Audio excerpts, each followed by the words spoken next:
is going on, everybody, and welcome to the Thursday edition of the Stochastic NHL Strategy Show. I'm your host, Josh Harris. Had a one-game slate yesterday because the Frozen Frenzy was on Tuesday. Thought Torts was going to get fired there for a second. They went down 4-0.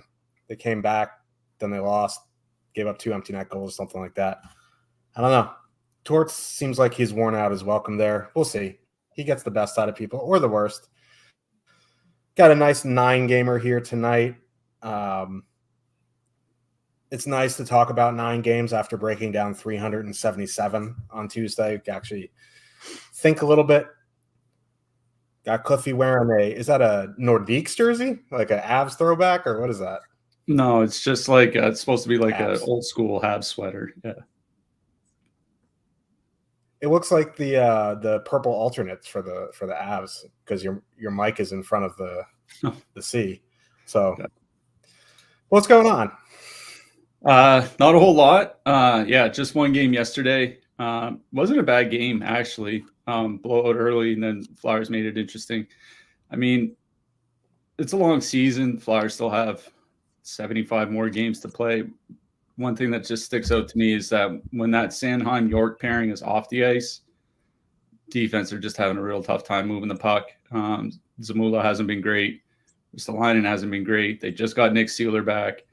Drysdale's been fine, but he's not having the impact they're wanting. So interesting times for the Flyers. We'll see what they do with their defense score. Before we go too much further, speaking of the Frozen Frenzy, we should shout out Nick P.S., Stochastic subscriber. He's in our Discord. Took down the $15 on Tuesday night. He had Columbus won, Vegas with Hurdle and Dorofeev, and then a monster game from Rasmus Anderson on the blue line. Took down 20K, even had a third place lineup.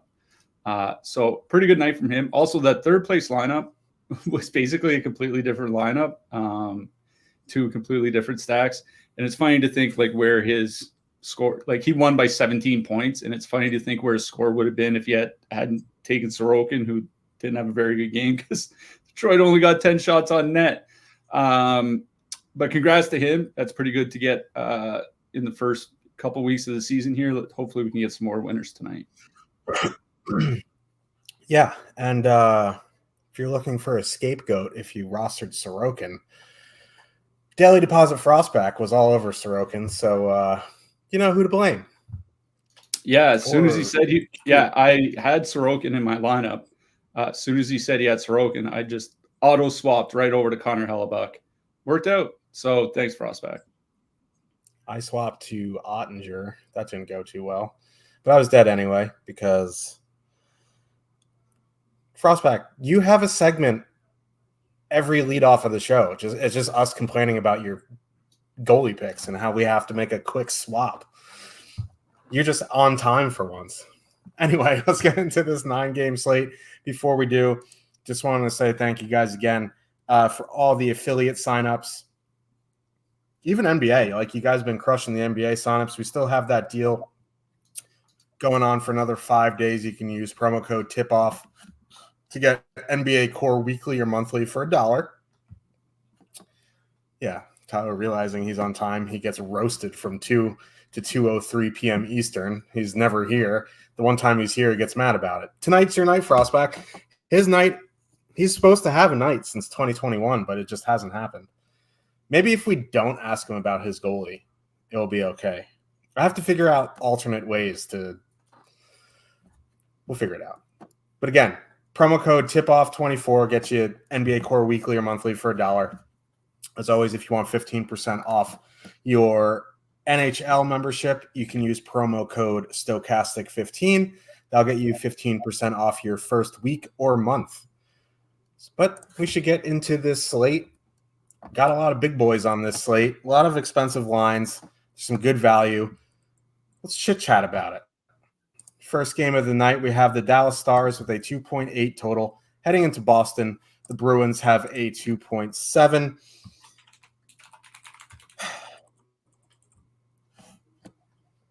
Just real quickly on Elias Lindholm, we've been a little rough on him, but Bruins fans are getting a little upset. But we bashed Lindholm in Vancouver. We bashed Lindholm in Calgary. We weren't on the air together when he was in Carolina, but we probably would have bashed him then. Just put a little primer on that. Elias Lindholm and David Pastrnak. This is stats from Cliffy, by the way, from Nat Statrick. He throws me the alley-oops, and he lets me dunk it because he's a good guy. It's probably why his back hurts. But 63 minutes together so far this season, 47.5% Corsi for, or excuse me, 41.4% Corsi for, 1.89 expected goals per 60, 2.77 against. Like, it's a 63-minute sample.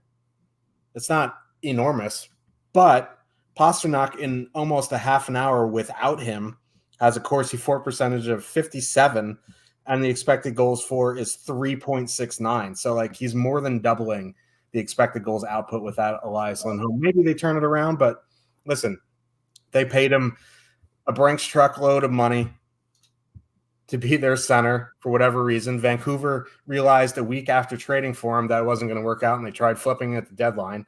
He did have a good season when he was in between Tkachuk and Johnny Gaudreau, so hopefully, Pastrnak can lift him up. But I listen, I'm not a Lindholm guy. You want to get mad about it, be mad at your front office for signing him to a monster deal. They moved Brad Marchand up there to try to get them a spark. They're coming in at 19,800. Pastrnak, Lindholm, Marchand, 19,800. 7.9% top two stack, 2.5% projected ownership. The issue that I'm running into with Boston is one, Lindholm. I'm not a Lindholm guy, but there's Colorado 1, there's Toronto 1, there's the Rangers top line, there's Carolina. Like, there's so many other lines that I'd rather play in better matchups. This isn't even a good matchup. If it was a good matchup, then it would be something to talk about. But again, this isn't a great matchup. Now, they haven't been sending Lindholm out against top comps, so they'll probably see a fair bit of Duchesne, Marchman, Seguin, and Stankov and Ben and Steele, if those are the lines. Dallas has said that Maverick Bourque is coming out. They have a couple of game time decisions. We don't exactly know the lines. We're just assuming that's what's going to be the lines. Anyway, that Boston 1 line is going to see the middle 6 of Dallas, which is okay. But again, Rangers, Toronto, Colorado, there's just so many other lines. Like, there's Tampa 1 as well, the Devils all in that price range, Minnesota. There's just other lines that I prefer in my single entry. If you want to play them in MME, it doesn't take much to get over the field, right? So I guess that's fine. I'm not huge on Boston here tonight. I haven't been in a while. On the Dallas side, again, we have to wait and see on lines. A Robertson, Hintz, Wyatt, Johnston line would interest me. And luckily, this is a 7 p.m. Eastern start. We just don't know. It could be Johnston who's banged up. It could be Robertson. It could be Evgeny Dodonov. We really don't know. Luckily, this is the first game of the slate. But if we do see a Robertson, Hintz, Johnston line, that would be of interest to me. If Duchesne, Marchman, and Seguin are together, I wouldn't mind them as a filler. But again, it's all conjecture until we see concrete lines from the coach at warmups. Yeah, I don't have a lot to add. Like, we talked about it last year. We just like, it's not that Lindholm's a bad player, quote. It's that he's not a top line center on what should be a cup contending team. Like, that's just kind of what it is. David Pastrnak as a one-off, I think, is something that's always fine. Especially where, Dallas isn't going with Jake Ottinger tonight. Dallas is going with Casey DeSmith. Now, Casey DeSmith has actually looked fine so far this season, but it's only been a couple games. I'm not going to really change my entire opinion of him based on a couple games. So I do think David Pastrnak is fine as a one-off. There's just nothing I want to stack on the Boston side. I think your point about other lines in that price range makes sense. Like, there are in that 18 to 21K price range, like Boston, the top line actually grades out reasonably well for me, but I have one of the lines from Florida ahead. I have one of the lines from Minnesota ahead. I have one of the lines from Winnipeg ahead. Toronto 1 is obviously very much in play. Like, I just think there are other spots that I would rather go to in single entry 3-max. So other than Pasternak one-off or something like, something like that, not a lot of interest in Boston. On the Dallas side, if it is Johnston, Robertson, and Hintz, it's something I would be interested in. One reason is they haven't played a ton together this year, but the numbers look pretty good again. Like when they were together last year, they were one of the best 5-on-5 scoring lines in the league. So far this year, it's only 20 minutes together because they really haven't tried to spread out Johnston down to that bend line. But they've scored 2 goals in those 20 minutes, right? So, this is a line that can be very good. And they're getting not a lot of ice time because, again, Dallas really does like to spread out the ice time. But the Hintz and Robertson are both between 18 and 19 minutes. Wyatt Johnston's at 19 and a half. For 17,500, that's not that bad. You know what I mean? The worrisome part is that they're split across 2 power play units, but Boston's taken a ton of penalties. They're tied for the most power play opportunities given up per game this season at 5 per game. If the Dallas power play can kind of get going here, because I think they only had 2 power play goals in their 7 games so far this season. It hasn't really been great. That's why they've kind of been messing around with their units. That power play can get a bunch of opportunities here tonight. I honestly don't mind Dallas 1 here. They're in that price range where you can get another good second stack in with them. At 17,500, they're not priced up to that Toronto, New York, Florida 2 range, right? So honestly, don't mind them here. I'm not really worried about the Boston matchup. Boston is, we say it every show, but this is not the Patrice Bergeron, Zdeno Chara Boston Bruins of 6 years ago. This team is good, not great defensively. So I think I like Dallas 1 as long as it's Johnston, Robertson, and Hintz. They'd certainly be in my mix for 3-max or something like that, but we're really going to have to wait until warm up to see what the lineup looks like. Yeah. St. Louis Blues with a 2.6 total heading into Toronto. The Leafs have a 3.8, which I believe is the highest total on the slate. It is. Joseph Woll activated. Looks like he's going to start tonight. It's good for my best puck. I have 33% Joseph Woll because I'm a slappy. We don't have concrete lines for the Leafs here because Pacioretty is out. Maybe they keep the top 6 together, but maybe they move Tavares back up with Nylander and Domi. You just don't know. What I do know is Nylander spent the 3rd period on the top line on Tuesday night. So yeah, Matthews and Marner are going to be together. That's your safest bet. It's probably going to start with Nyes, I would imagine. But listen, I don't know Craig Berube's tendencies on the Leafs too well. It is coaching against his old team, so he could be Galaxy branding himself. We just don't know. It's safe to assume Matthews and Marner are going to be together. St. Louis took a massive injury as well. Robert Thomas fractured his ankle. He's going to be out for a while. That just crushes them because their center depth was slim as it was. He was easily their best center. Now Pavel Buchnevich is their top line center. And I like Buchnevich. Don't get me wrong. He was a top line 2-way winger. A number 1 center in the NHL, though, I don't think so. And with Kyrou and Texier on his wings, I just don't think it's going to be great defensively. I do really like Toronto 1 here. 20,400 if it's Nyes up there. 16.3% top 2 stack, 11% projected ownership. They have positive leverage. Obviously, you'll see Matthews above or push 20% in certain contests, or maybe even in the 15, but that line as a whole will come in around 11. I do really like them. After that, it's just you have to see lines. If the second line is Tavares, Nylander, Domi, I don't know. Maybe I'd have interest, but really, I really just want Matthews and Marner and whoever is coming along for the ride with him. Nyes isn't some slapdick, so I put him in. If it's not, and Nylander, obviously that's a great line. We'll just have to wait and see with the lines, but I'm assuming Matthews and Marner be together, and I do have a lot of interest in that line. On the blue side, it's just a mess, man. One off Kyrou, one off Buchnevich, one off Neighbors, but like I'm not running out to play the Blues here. Yeah, I'll be quick on the St. Louis. Like, if anything, it would be Buchnevich and Kyrou. They've actually been reasonably good this year together. 63 shot attempts for, 49 against per 60 minutes, 4 goals per 60. Like, I guess we'll see how the ice time breaks out. They're getting around 19 minutes a game. I got to assume that goes up with Bob Thomas out. Like, yeah. But maybe they just gave Braden Shen 20 minutes a game. Like, I honestly don't put that past St. Louis. Like, I swear.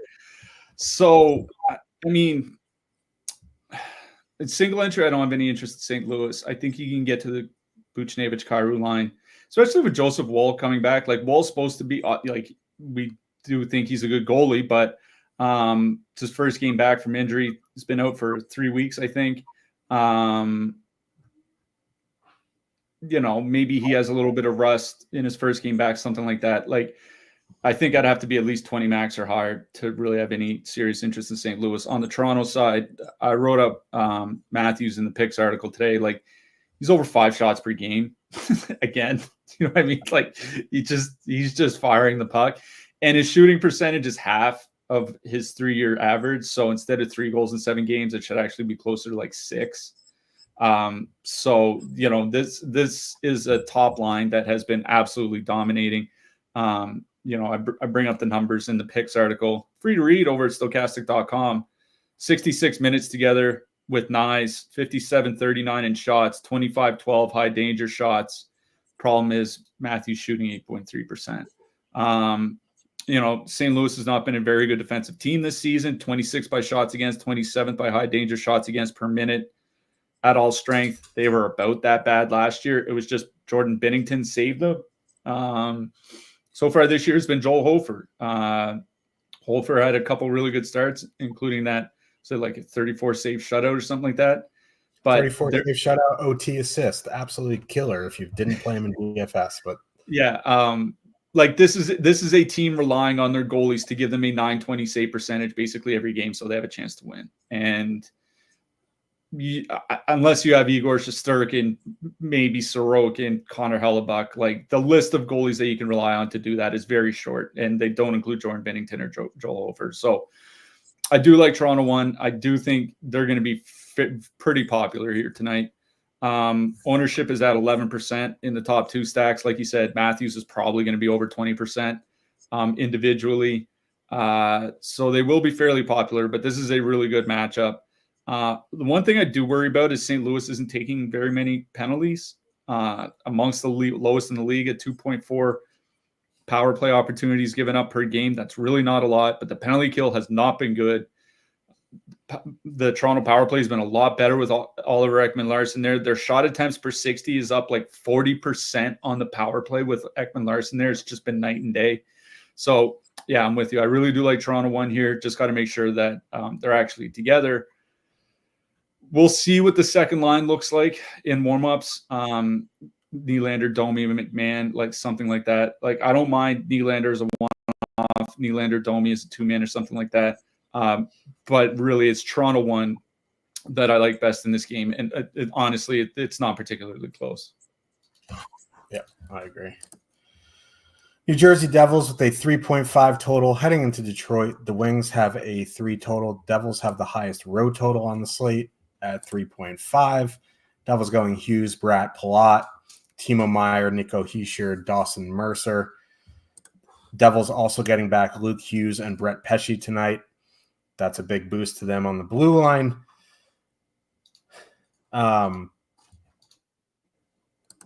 Definitely. Oh, with Luke Hughes coming back, I'm still assuming Dougie Hamilton's power play 1 until otherwise noted. So I'm just going to assume Dougie Hamilton's power play 1. Detroit going Larkin, DeBrincat, Raymond, Kane, Comfort, Tarasenko, bunch of guys in the bottom 6. No surprise here. I like the Devils. Detroit is not a good defensive team. They're just not a good team outside of the top line. Looks like Cam Talbot will be starting tonight for Detroit. 6 of one, half a dozen of the other. If you want to go to Hughes, Bratt, Palat, I think that's fine at 17-4. That price is fine. Like it kind of falls into the same bucket with Dallas 1 and Carolina 1. They're right around that price range. It's just a matter of preference. I like the Hischier, Meyer, Mercer line as well. The thing is, like, you get Nico on the top power play unit, and then you get Meyer and Mercer on the second unit. For that reason, I'd rather go to Hughes and Bratt just because they're on the power play. Detroit's penalty kill stinks. But I'm fine with either. If you need the $1,300 savings, I think you can go to the Hischier line. On the Detroit side, like I kind of have interest in Larkin, DeBrincat, Raymond. It's just the ownership that's a little bit confusing to me. They have a 7.3% top two stack and 11.6% projected ownership. That's more projected ownership than the Toronto top line. I guess it's price induced at 15,900, and they're at home. Like they're fine, but that ownership and single entry, I'm just gonna go elsewhere. You know what I mean? Like they're a good line, but the Devils have a good penalty kill. They get, arguably one of the better defensive defensemen back in their lineup in Brett Pesce. How he fits in tonight, I don't know, but their blue line is good. They're a decent defensive team. I just don't want to pay that ownership when I can go play other lines in that price range in better matchups at lower ownership. So I'm on the Devils here. And if you want to play Detroit 1, I'm not going to tell you no in MME. In single entry 1 to 3, if you're fine with the ownership, that's cool. But like, I just ain't cool with that ownership. Yeah. I'm kind of tempted by Detroit here. I think it's pretty notable that it is a 3 total and it's a perfectly correlated top line, right? And there's like, Comfort and Tarasenko and Kane, like they can score, but this is a fairly top heavy team. That Detroit line is 15,900. At this time last year, this Detroit line would have been over 20K. Like I'd have to go back and double check, but like Lucas Raymond would have been about 6K. DeBrincat would have been about 7K. Larkin would have been over 7K.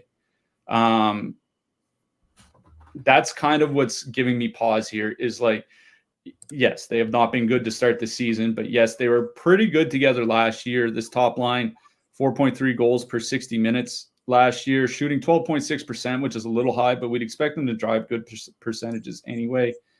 Not to that level, but they can score 3.5 goals per 60 at 5-on-5. I think the problem that I'm running into is that if I'm going to play a line in that price range, like I'll probably just go to I'll probably just go to Carolina. Like, you can certainly go play Los Angeles instead. They're about $2,000 more expensive, but Minnesota second line, the Sharks line, Kings have been a mess, which we'll talk about. So yeah, even the Sharks top line, like I'm struggling because that Detroit top line grades out pretty well for me based on the number of projections I have on numbers that I made before the season started. It's just not, I just haven't updated anything except for ice time total since the season started. So that's what I'm struggling with is like, if this line is actually playing to their ability offensively, they are over 20K. So at 15,900, that's why I'm kind of struggling not playing them. What's kind of holding me back is you talked about the New Jersey penalty kill. The New Jersey penalty kill has legitimately been great to start this season. One, they're not taking a lot of penalties at all. 2.6 power play opportunities given per game. It's, bottom third of the league. League average is like 3.2 or something like that. So they're not giving up many penalties. They're giving up, I think it's the second fewest shots per minute while in the PK. So not only are they not giving up power plays, they're not giving up shots when they're on the penalty kill either. So it kills my interest a little bit, but man, I'm struggling not jamming in Detroit here just because I know that if this line plays to their ability for 2 to 3 weeks, they are going to be over 20K on DraftKings. Like that's what I'm struggling with is like, this seems like really good value. On the New Jersey side, I think what I like best, honestly, is some sort of power play stack. The New Jersey power play, like you talked about whether Dougie Hamilton's going to be taken off. I think at some point this season, it is going to happen that Luke Hughes will get the top power play role back. But New Jersey also has 6 power play goals in the last 5 games. Okay. Like they're not doing it tonight, I don't think.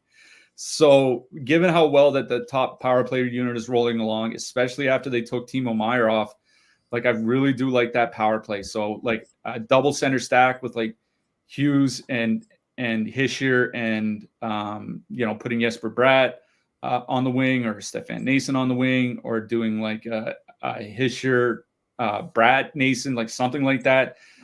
I really do like the New Jersey power play because that Detroit penalty kill has been pretty bad to start this season.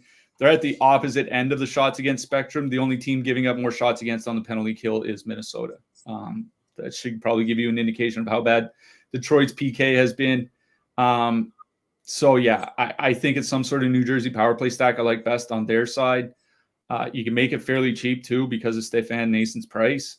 And I think Detroit 1 is in play almost in any kind of contest.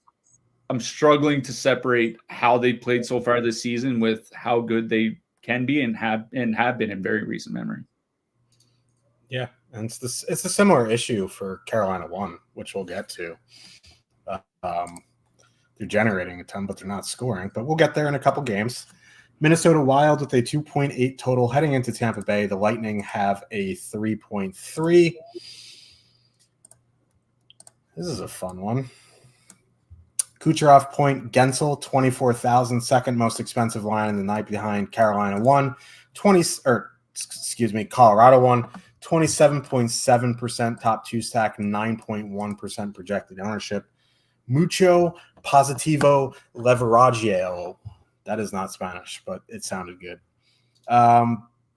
They've been pretty high event, you could say, at 5-on-5. They're creating a bunch. They're also giving up a bunch. I think they're fine, but when you're getting into that $24,000 range, at that point, I'm probably just paying up for Colorado 1.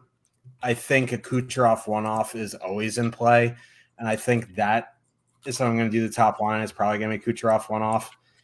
I'm talking single entry. In MME, I think you get this line with that much positive leverage.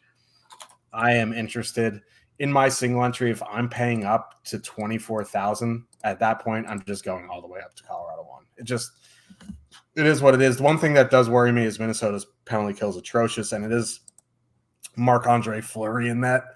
So, like, for that reason, like, if I'm playing 150 and I'm seeing this line with all that positive leverage, I'm getting over the field. I'm perfectly fine with them in single entry. But again, for my personal preference, if I'm spending up there, I'm just going all the way up to Colorado 1.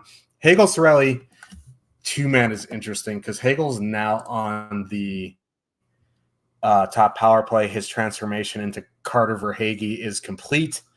I think Cirelli Hagel is a perfectly fine 2-man. They're not super expensive. I'm fine with it.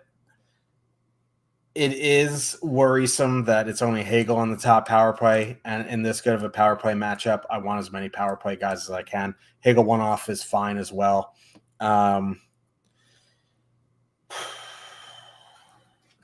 Like, this is a Tampa. I do really like the Tampa power play. I just, again, for my personal preference, in my single entry, if I'm spending up, I'm spending all the way up to Colorado.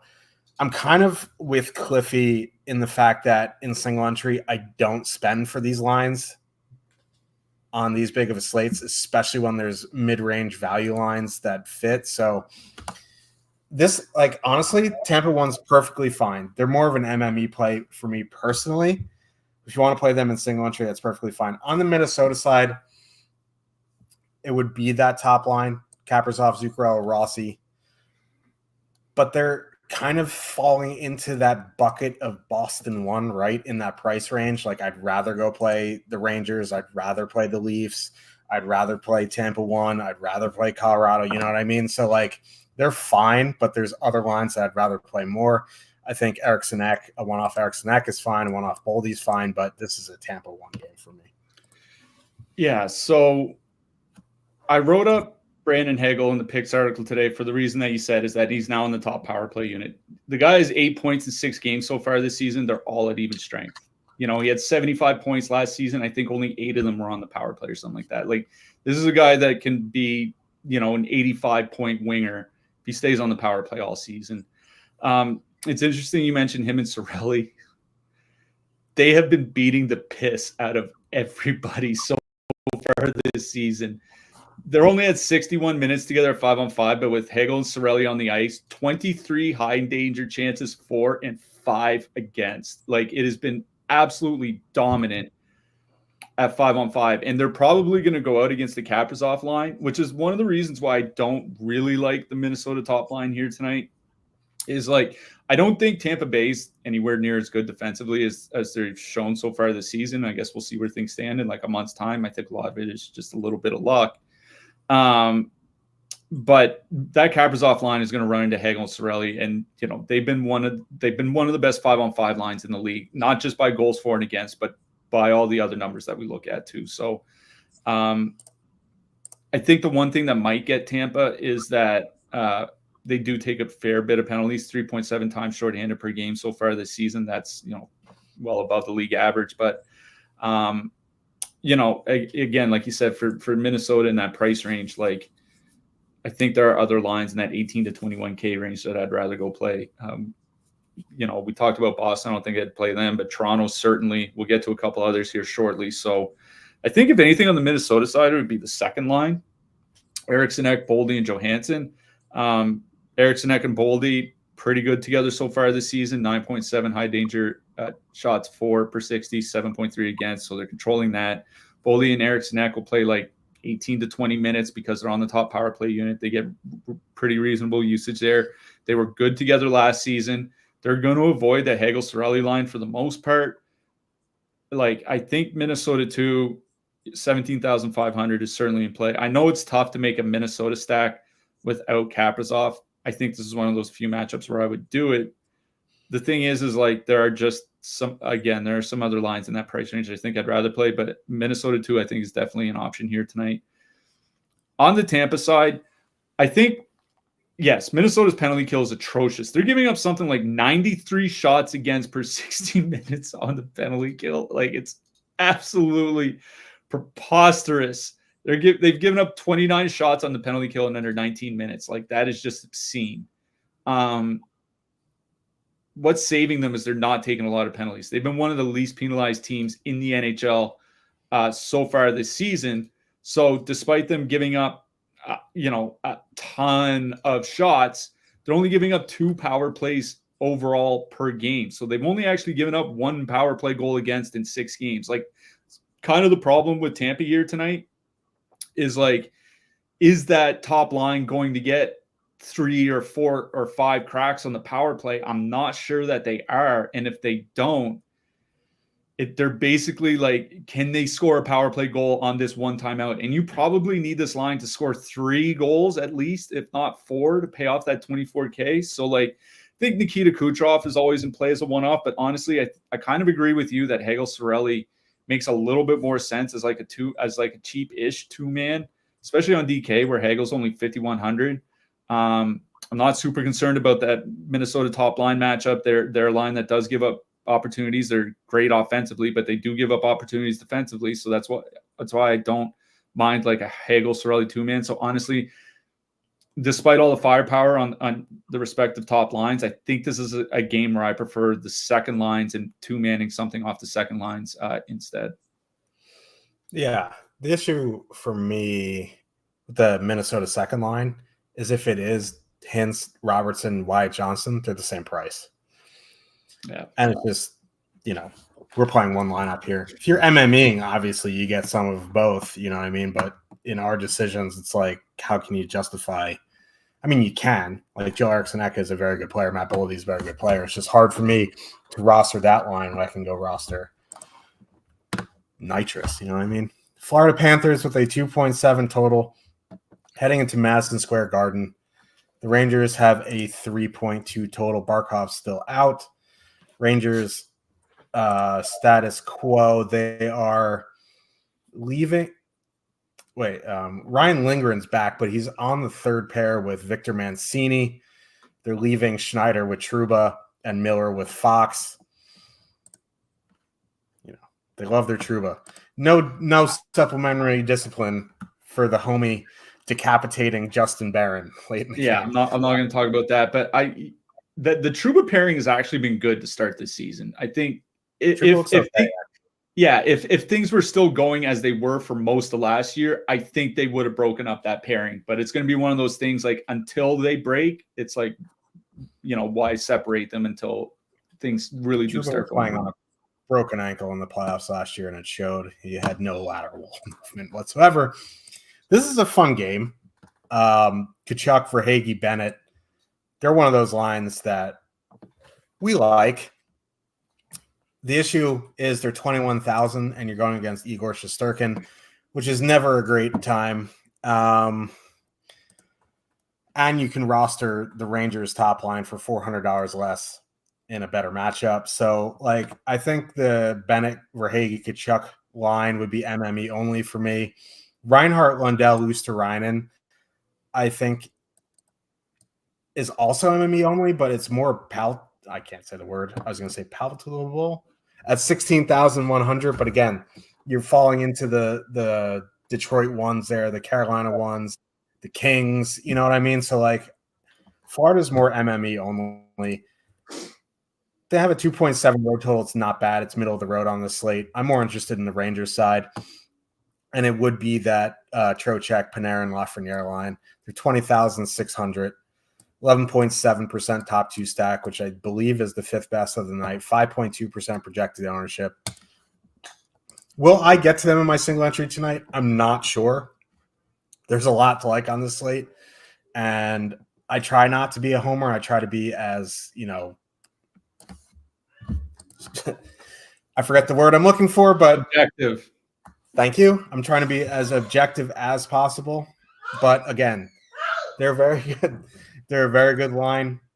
If you want to go to Kreider, Zibanejad, Riley Smith, I think that's fine as well. That's more MME for me because they're falling into that Detroit one bucket in that area. Kreider's ice time's a little bit worrisome. Riley Smith at his price is fine.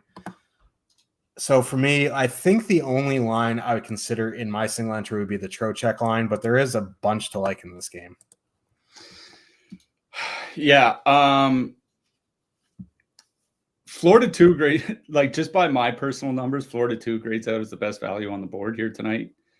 A lot of it because I'll bring up the top stacks tool. A lot of it is because per top stacks, they're the number 6 line at 9.1% top two stack ownership with only 1.3% ownership, or 9.1% top two stack probability and 1.3% ownership. But like we mentioned on Tuesday's show, it's like in a single entry with how small these contests generally are for NHL, single entry and 3 max stuff like that. This is an NFL where you're going to have 300,000 people in a contest or something. The difference between 1.5% ownership and 5% ownership doesn't really move the needle for me. So I do like Florida too. I think I'm kind of with you where it would be more 20 max and above where I'd play them. One of the problems I'm running into is that the Rangers are taking a fair amount of penalties, 3.7 times shorthanded per game. And that Florida line is perfectly correlated on the power play. But it's are you going to play a Florida 3-man unit hoping for power play success and leave Sam Reinhart off the stack? That's kind of the issue that I'm running into here. So I do like Florida 2. They do grade out well for me. They're obviously they have a good top two stack percentage. But I'm kind of with you. Instead of playing 1.5% Florida 2, I'd just go play 5% New York Rangers 1. You know what I mean? That's why I did write up the Rangers today in the picks article. Again, free to read over at Stokastic.com. They are out shooting opposition 47-36 in 80 minutes together, 5-on-5 with 5 goals. the rates work out to basically fairly identical to what they did last season. So they basically just picked up right where they left off. And what I mentioned in the article is like Florida's a good team. Obviously, they just won the Stanley Cup. They were also a really good team last season. And that line combined for 3 goals, 6 assists, and 34 shots in 3 games against Florida. Like they did really, really well against the Panthers. The one thing that does concern me is where Florida took a lot. Florida was one of the most penalized teams in the league last season. They're not taking any penalties at all this season, or very little. 2.6 times shorthanded per game. Again, league average is like 3.2 or something like that. So it's a lot less, and the penalty kill is just as good. So I do worry about the upside with the Rangers power play, just because Florida's not taking many penalties, and they are very good at killing off the ones that they do get. But I don't know if people are kind of noticing this. Sergei Bobrovsky has not been very good this season. 875 save percentage through 6 games. This is a guy that struggled with consistency through his career. Like, top 3 in the Vezina last year, great. He was below average the year before. The year before that, had a great save percentage at .913. The year before that, basically league average. Like, this is not a guy who, like kind of like Connor Hellebuck, is basically great, like almost year in, year out. Igor Shesterkin is, one of the best, if not the best in the world, year in and year out. Like, this is a guy that kind of struggles keeping it together season to season. He won't be an 875 save percentage goalie, but we don't have to just automatically assume like this guy's going to be a 915 or 920 goalie again or something like that. So I do like that Rangers top line here. They're certainly one of the top, one of the main stacks that I'm considering on this slate. You want to drop down to that other Rangers line, I think that's perfectly fine. But for me, I want the line that has been dominant going all the way back to last season. I think there are enough lines in that 11, 12K range that you can pair with them, no problem. So for me, Rangers 1 on the New York side. I think that Florida, Matthew Tkachuk, Sam Bennett, Carter Verhaeghe line is in play. I just think, given the price and that the ownership is somewhat close, I'd rather just go play the Rangers instead. Yeah, and just one more quick note. If you are spending up for Colorado or Tampa, the Rangers' third line has been ragdolling other teams' third line. So, if you need a really cheap 2-man Hito Kako, your cup of tea. Carolina Hurricanes I see our resident geriatric Larry Bikes figuring out how to use emojis. That's tough. Carolina Hurricanes with a 3.3 total heading into Calgary. The Flames have a 2.7. Dan Vladar. Okay. Why? I mean, he got blown up in his first start, but he's had a couple good games since. It doesn't change my opinion of him, but I understand why they're going to him. Yeah. Other news on Calgary, they're moving Pospisil up with Kadri and Kuzmenko. That is interesting because Pospisil and Kadri were very good last season in their minutes with Zari. I do worry a little bit that the Calgary coach will galaxy brain himself into putting out the Kadri line a fair bit against the Stahl line. Not that I'm running out to play Calgary here tonight. It's a pretty tough matchup. I kind of want to save them for a better matchup, but if you are considering Calgary, they do send out the Coleman Backlund Zari line against Top Comp, and they send out the Kadri line and the Huberdeau line against the middle six, and Jordan Stahl hangs out in that middle six. So I do worry that the Kadri line is going to see a bit of the Stahl line. My favorite line in this game, and it's not particularly close, as long as they're together, is Aho, Svechnikov, Jarvis. The issue is, like, it's the same issues that Carolina has had for seasons. Come for the expected goals, stay for the shutout. That top line is creating almost 6 expected goals per 60, something ridiculous like that, but they have like 1.7 actual goals. Clifford will give you the actual number. I think it's in his article. Free to read at stokastic.com. But as long as they're together, I am very much interested at 16,600, 7.8% top two stack, 10.8% projected ownership. They have a little bit less projected ownership than that Detroit top line. It is certainly a better matchup for Carolina. They're shooting against Dan Vladar. I'm very interested in that Carolina top line, assuming they're together. I think a net just one off is fine. I just want to see the lines. I want to see the confirmation. I would assume that Aho and Jarvis will be together. It's just a matter of Svechnikov is up there or not. But as long as they're together, very much interested in Carolina 1. Yeah. Their last game, that overtime game, what they did was they moved Natchez up, and I think it was Seth Jarvis went and played with Jordan Stahl. Remember they did that like the final month of the season plus playoffs last year. They ran a Martinook, Stahl, Seth Jarvis line. That's kind of the worry here is that they do that again. I haven't seen any morning skate from them. They didn't practice yesterday, so we don't really know what the Carolina line is going to be like. And the problem is that it's one of the later games to start. So there's only a couple games after a couple late games: Winnipeg, Seattle, San Jose, Los Angeles. There's only one line in that price range that you can really swap to, and that would be the Los Angeles Phil Deneau line. We'll talk to them about them in a second. Other than that, you're probably going to end up either just doing like 3 one-offs or leaving a couple grand on the table or something. That's kind of the problem of playing that Carolina top line, assuming they are together. I did write about them in the picks article here today.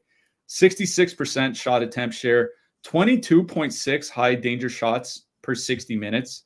Like, it's preposterous just how much they're generating. And Dave Shapiro there in the YouTube chat, he dropped something in our Discord as well. Like, Carolina is a team that does juice up the expected goals numbers. That's just kind of how they run their offense, because they do run on a lot of point shots, which get a lot of like tips and deflections.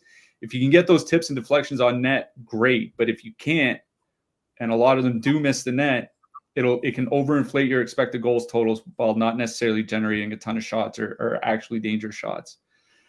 The thing is like that Carolina line of Svechnikov, Aho, and Jarvis is one of the lines that has been able to finish at a pretty high rate whenever they've been together. The previous 2 seasons, it's like 230 minutes together. They're scoring 4.3 goals per 60 minutes. Like it was, or 4.1 goals. Like just an elite offensive line. The problem is so far this year, they're shooting 2.4%. And, if they get back to where they have been, that 2.4% all of a sudden becomes 10. And then all of a sudden they're scoring 4.5 to 5 goals per 60 minutes. And they are one of the best 5-on-5 lines in the league. What I mentioned in that article, sometimes coaches run out of patience waiting for that positive regression to kick in. Like, I really do like Carolina. They grade out as one of the best lines for me on the slate here today. There is a reasonable amount of ownership expected. Per the Top Stacks tool, we have them at about 13% ownership against an 8.3% top 2 stack percentage. But honestly, that's close enough for me in a single entry where it's fine. And they're perfectly correlated on the power play. And, Calgary does take their fair share of penalties. They're above average in that regard. So I really, really do like Carolina 1 here. I'm kind of concerned that they may not be together, but there are swaps that you can make later on in the slate. So I think Carolina 1 very much in play. I'm not worried about any matchups on the Calgary side, especially now that we know Vladash is in net. On the Calgary side, not a whole lot I'm really interested in. Like, if anything, I think I agree with you, it would be the Kuzmenko, Kadri, Pospisil line. The main reason is like maybe they do see some of the Jordan Stahl line, but they'll probably see a fair bit of that Kotkaniemi line as well. That's a matchup that Kadri and Kuzmenko can take advantage of. Carolina's penalty kill is very good, but they have that Florida problem from last year where they're taking a ton of penalties. They're 4.4 times shorthanded per game. So far this season, only San Jose and Boston are taking more penalties. So, like, could give Calgary 4, 5, 6 power plays here tonight. I think the Kadri line is in play. There's not a whole lot else in the lineup that I'm really targeting for Calgary. It's Carolina 1 I like best in this game. Yeah, I mean, if they do move Netchus up and Jarvis down, Netchus $600 less. and Jarvis, but it changes the complexion of that line a little bit. Yeah, and I think if they break them up, it'll be Jarvis getting moved down. Yeah, and like if you watch the Rangers Carolina playoff series last year, Netch's zone entries are disgusting. But like I don't think it's needed on that line. Yeah, I mean, and the thing I guess with Jarvis is $600 more expensive than Natchez. So even if he does get moved down, you can move Natchez up, and it's not a problem. But yeah, there are swaps you can make. So yeah, I really do like Carolina 1 here. Colorado Avalanche with a 3.4 total heading into Utah. The Soakers have a 3.1 total. King Carol Vejmelka in net for Utah tonight. That could be the Frost Pack pick. He loves his Vejmelka. Like I said, if I'm spending up for a line tonight, it would be Colorado 1 over Tampa 1. They're $200 more expensive than Tampa, but you know they're going to get an absolute boatload of minutes, and this is a double-pronged good power play chance because not only is Utah's penalty kill bad, they are taking a bunch of penalties. So Colorado won 30.9% top 2 sack on a 9-game slate. That's kind of bonkers. 12.3% projected ownership. They have the same positive leverage as Tampa 1. You're $200 more expensive. You know they're going to be getting their minutes. It's a good 5-on-5 matchup. It's a good power play matchup. If I am spending up in my single entry, it would be for Colorado 1. That's not a surprise. Like it shouldn't be a surprise to anyone. If you've watched the show at all, if I spend up, it's generally for Colorado or Edmonton. You want to one-off Casey Middlestat, I guess that's fine. But this really is for Colorado 1. On the Utah side, it would be this top line. And I've used them the past few slates, and they've let me down bigly. But they have been generating a ton. And who, baby, does Colorado have issues on the blue line and the net right now? So, you know, again, Cliffy mentioned it, 1.8% projected ownership. Like between that and 5% in the 15 isn't a huge deal. But like 18-2 is fine. And it's a pretty good matchup. So if anything, it would be Utah 1 for me. But I think Colorado is my favorite line in this game and on this slate. It's just a matter of if you want to pay up for them. Yeah, this is a pretty good spot for Colorado. You know, that top line doesn't have a big sample because Ross Colton's only been there for a handful of games. But, you know, we said how good Carolina's high danger shots was when they were at like 22.6. This Colorado line's at 24.4, which is that's just obscene for shot generation. There's no real matchup on the Utah side that I'm worried about, especially with Sean Durzi injured. Him and John Marino are both going to be out for months, plural. It's not great. And defensive defenseman. Yeah, and I, you know, you mentioned Utah taking a bunch of penalties. They're at 4 times shorthanded per game, 7th most in the league. So, you know, if you give this Colorado power play 4 or 5 opportunities, they're probably going to pay for it. I do think this is a situation where you don't necessarily have to stack the line. Because there are a ton of lines in that 15 to 17K range that I do like. So I'm perfectly fine with a 3-2-1 build here tonight, and your one being Nathan McKinnon. Like I think that's perfectly fine. Or, you know, using Cale Makar on defense or something. Like I do think this is a situation where they are so expensive that you can probably just one-off them. Like if you want a full stack and just stuff some value around them or something like that, like I'm not going to say no. But I do think one-offs are in play, but it is a pretty good matchup for them because of the power play. Like Utah's top line, the Keller line, has probably been their best defensive line, and they're not the one that takes the matchups when they're at home. So I do think this is a pretty good spot for Colorado. I just think given the price, I'd be more apt to one-off like McKinnon, put in Makar, something like that, than I would full stack. On the Utah side, like that Utah top line has been good. 73 shot attempts for, 50 against per 60, 19.3 high danger shots for, 10.5 against per 60, scoring 4.4 goals. They all have solid shot rates. Like in prior seasons, one of the reasons why using Baron Hayton was a pain in the ass was because like he took like 9 shot attempts per 60 minutes, but he's actually shooting at a pretty reasonable rate this season. So is Nick Schmaltz for that matter. So I think Utah as their top line makes sense here. I think there's we'll wait till the next game. I think there's another line in this price range at similarly low ownership that I'd rather play, but I think Utah 1 is very much in play. Other than that, like I wrote up Lawson Krause. I think Lawson Krause makes sense as a one-off going up against Colorado. I don't think there's a whole lot else from the depth. Like Dylan Genther obviously is fine as a one-off. He's not getting a ton of ice time, but I think he's fine as a one-off. For me, it's as a stack, it's the Utah top line. Obviously, Colorado 1 is fine, but I think I'd be more apt with a one-off McKinnon, or more likely to play one-off McKinnon than stack the entire line. Yeah, that Utah top line at home goes out against depth, and the Colorado depth is non-existent. So, like, that's why I like them. But it's just a matter of, like, again, there's so many lines in that price range that I like. It's hard to get down to one. Winnipeg Jets with a 2.9 total heading into Seattle. The Kraken have a 2.7 total. The highest projected owned line in this game is 3.2%, and it's Burakovsky, Beniers, Tolvanen. Probably because they're 9,300. You want to play them, enjoy Tolvanen's 11 minutes, enjoy Beniers' 2 shots on goal.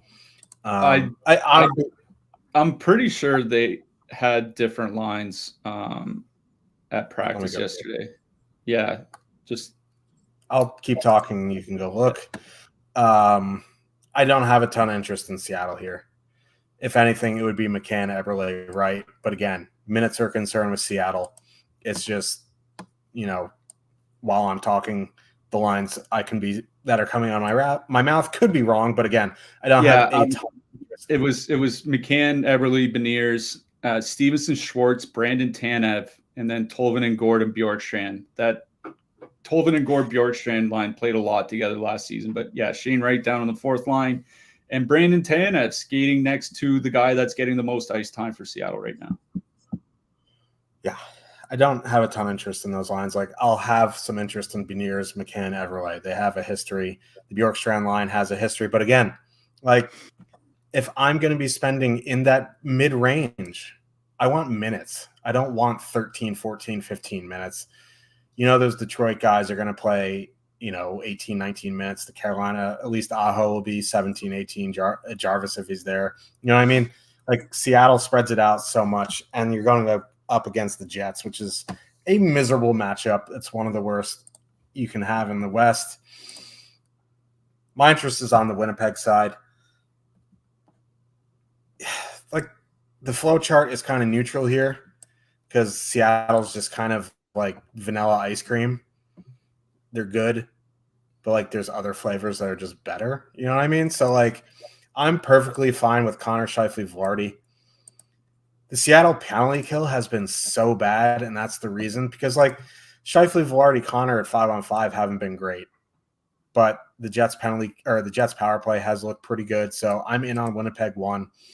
More ownership is coming on Ehlers, Perfidi, Nemestikov, and I'm not exactly sure why. Like, that line hasn't been great 5-on-5. If you want to one-off Ehlers or add him to a stack, that's fine because he gets the top power play time.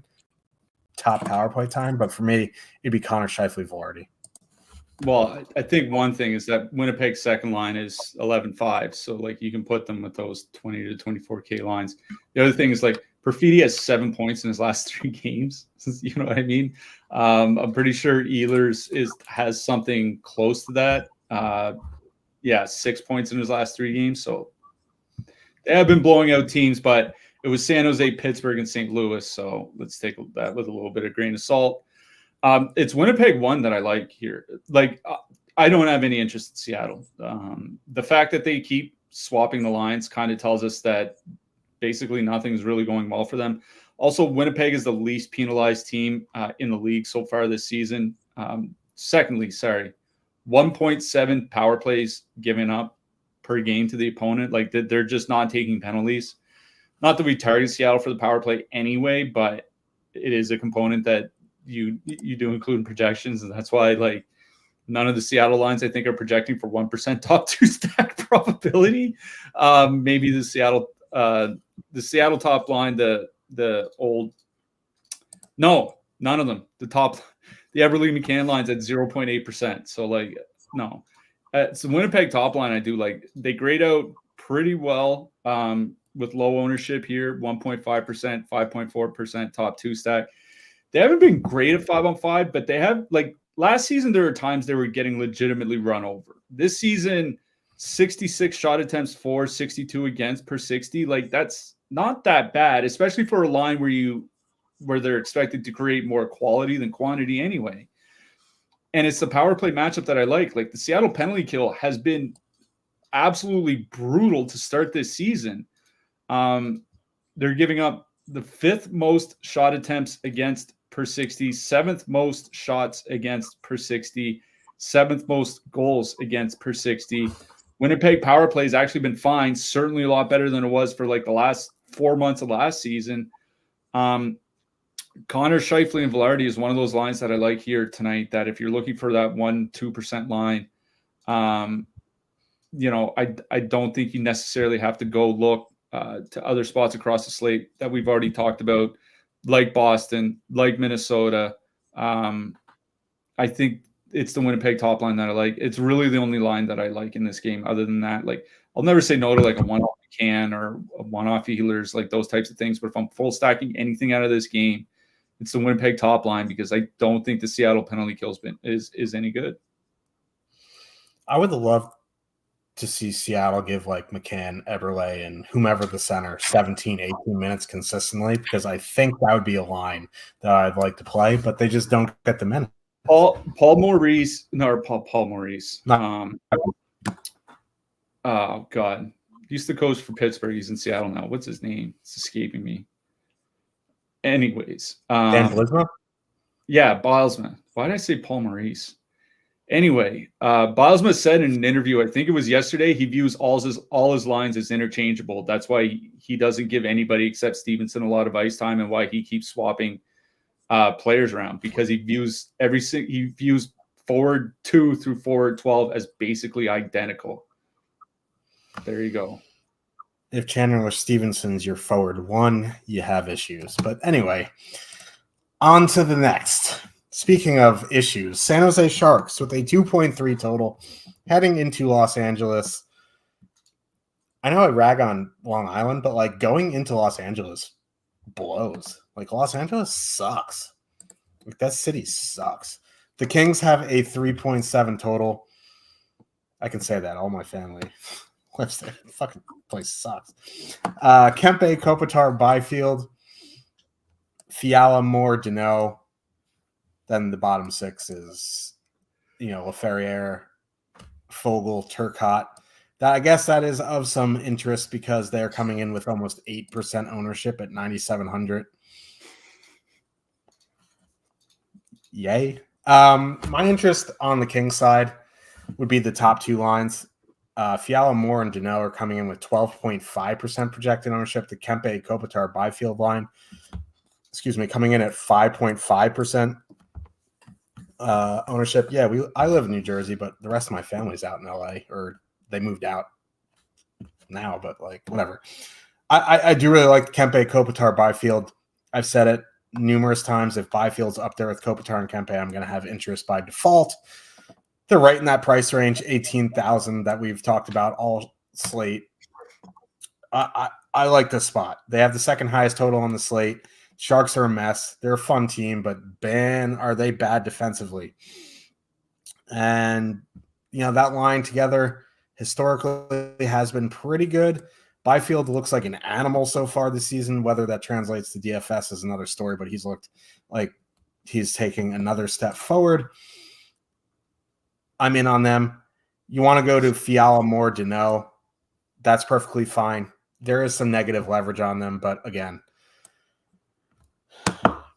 it's not to the point where it's like Nashville won from a few seasons ago when they had like a 3% top 2 stack and 20% projected ownership on a nightly basis.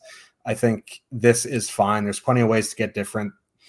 They're priced in the mid-range where you can fit another decent stack in with them.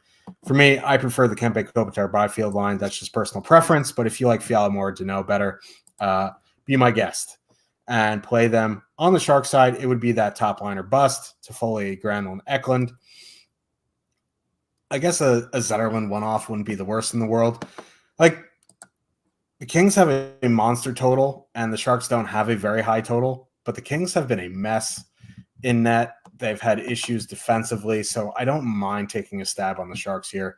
But again, their top line at 15.8 is falling into that same price range as Detroit 1, as Carolina 1, the Trevor Moore line. You know what I mean? So it's like it's hard to get there in single entry, not that you're like trying to find reasons to go play Sharks in single entry. It's just there's other lines in that price range.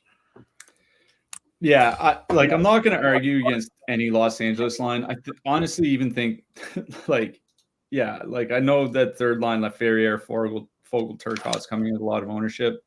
I think like two-manning somebody off, like two guys off that line to fit in your Colorado or Tampa Bay or whatever, I think that's fine.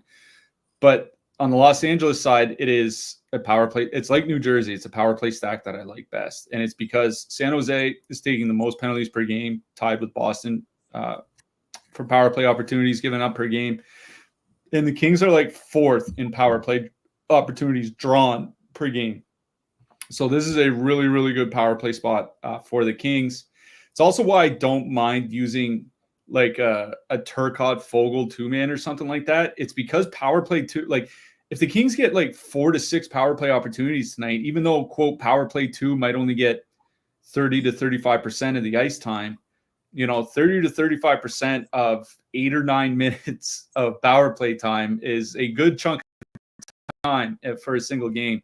So, any of the Kings lines I think are fine. It's a power play stack I like best. So like a Kempe, Kopitar, Fiala stack, Kopitar, Fiala, Laferriere, something along those lines is what I like best, just because San Jose is taking so many penalties that it just lines up like for a great power play opportunity for the Kings.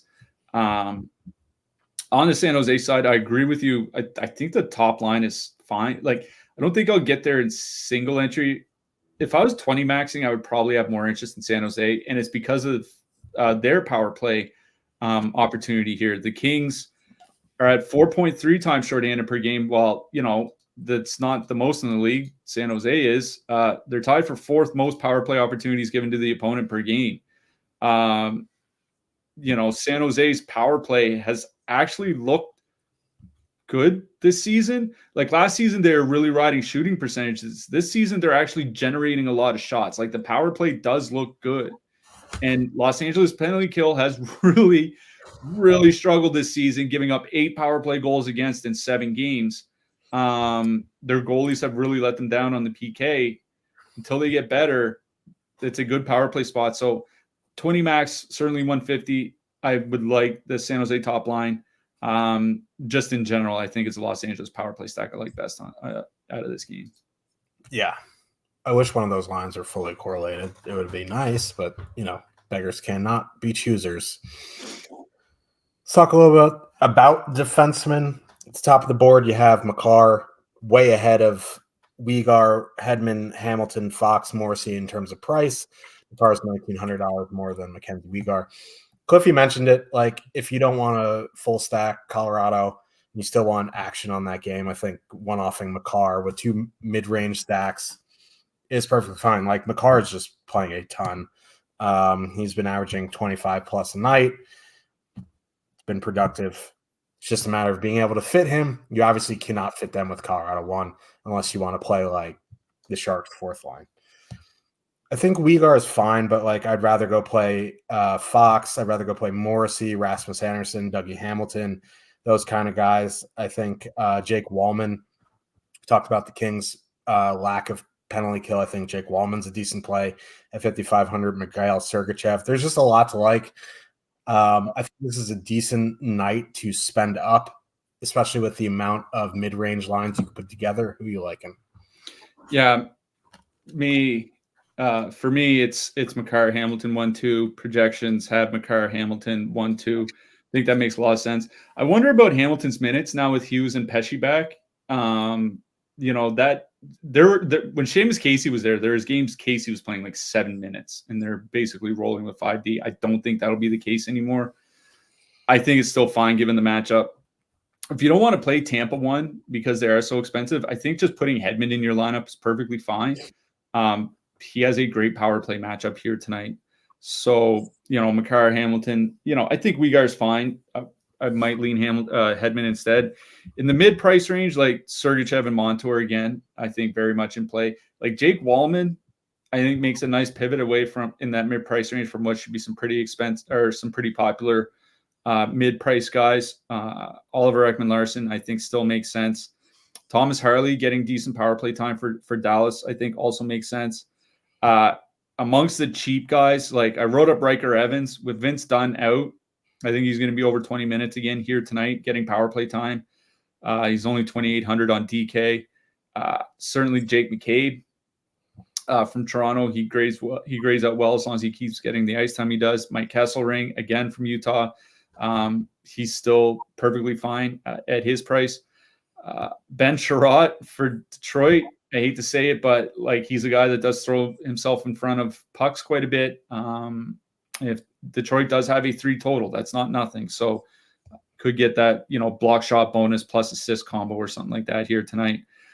Jamie Alexiak as well from Seattle, just because Vince Dunn is out. And I'll mention Vladislav Gavrikov. Every Kings defenseman is in play when you're playing against the San Jose Sharks, but they seem to be leaning on Gavrikov fairly heavily. Yeah, a couple more I mentioned. Like if you need min price, Brett Pesci is min price. I don't know what his role or minutes is going to be, but at min price, you can take a gander. And Simon Edmondson for the Wings, he's 2,800. The past 3 games, he's played 20, 21, and 24 minutes, and he's had a block bonus in all of those games. So he could be pretty busy against the Devils. I don't mind that at 2,800. Let's talk about the goalies, even though I don't really want to because goalies suck, and Frostback is the king of them. The top of the board leaves a lot to be desired with Dave Rittich and Justice Anuin as the two most expensive goalies. I think if I'm spending up, it's for Woll or Shesterkin. I think Markstrom's fine, but I'd rather play Woll or Shesterkin. Connor Hellebuyck at 7,800. And if I'm spending down, like it's probably Blackwood. It's just like there's nothing that I truly like down there. Like Bobrovsky's okay, Cam Talbot's okay. It might actually be Casey DeSmith, if we're being honest. But if you need to go any goalie under 7K against a team that struggles to score and creates a bunch of shots, I'll take a stab on, and that would be Blackwood. But like again, like I think my 2 favorite are Woll and Shesterkin and Hellebuyck.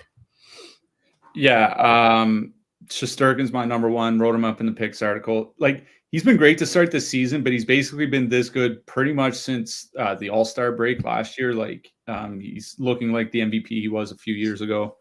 Hellebuyck, if not Shesterkin, like I don't get it. Like I don't get why they keep pricing Hellebuyck like he's Dan Vladar. You know what I mean? Like this guy should probably be 8K no matter the matchup, whether it's home or road, anything like that. He has a 950 save percentage to start the season. 7,800 against the Kraken. He was the best goalie in the league last year. He's been the best goalie in the league so far this year. And he's same price as Jonas Johansson. So, whatever. Igor Hellebuyck. I think Kochetkov is fine for Carolina. Not my favorite, but I think he's fine. Yeah, if you're spending down, it's Mackenzie Blackwood. He has faced at least 35 shots in 3 of his 4 starts. Like he's probably going to see a lot of volume tonight. The problem is like if he doesn't get to that save bonus and he doesn't have like a miracle like save 41 of 42 game, it's going to be tough putting together a good DFS score. I think he's fine. I'll mention Joey Decord. Like I do like both sides of that Seattle Winnipeg game for goaltending. The thing is like while I don't mind decor for 7,600, I'll just go pay the extra $200 for Connor Hellebuck. Like, that's just kind of the issue. Yeah.